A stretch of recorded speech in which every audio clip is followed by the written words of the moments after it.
ፈተና በመጣብን ጊዜ እግዚአብሔር እንደሚወዳችሁ ተመልከቱ። እውነቴን የምነግራችሁ ጌታ ሆይ ለምንድን ነው እንዲሁ አክስቴም ሳምንት ዕለት ሞተች፣ እናቴ ደግሞ የዛሬ ወር፣ እንደገና ደግሞ የዛሬ 2 ወር ከስራ ተባረሩ፣ እንደገና ደግሞ ይሄ ቀደረ ተቃጠለብኝ፣ እንደዚህ አለብኝ፣ ጠልተኸኝ ነው ወይ እባክህን ወይም እባክሽን ልጄ ወደ ቤቴ ኑ ማለት ነበር። እንዲህ አድርገህ ትፈልገኛለህ ወይ? ራስቼህ ስለኖርኩ እማስታውስበት መከራ ሰጠኸኝ ተብሎ ነው መመስገን ያለው። አንተን እንዳስታውስህ የመጥሪያ ደብዳቤ ላክልኝ ነው።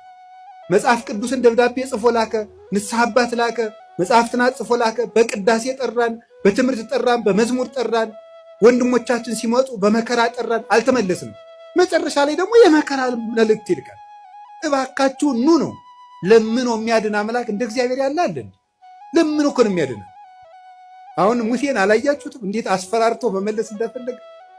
እስራኤል ጣዖት ሲያመልኩ ሙሴ አቤት ተወኝ እጄ ላጠፋቸው።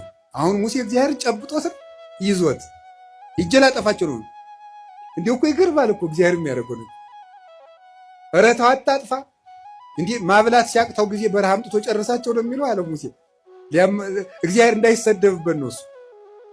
40 ዓመት ማብላት ሲያቅተው በረሃ አምጥቶ ጨረሳቸው ነው የሚለው አለ። እንዲያውም እነሱን አታጥፋ። አባቶቻችን ሲተረጉሙ አሁን እግዚአብሔር ሊያጠፋቸው ወዶ አይደለም ሙሴ እንዲሰራቸው እንዲቀጣቸው ብለው ነው እንጂ ይላል።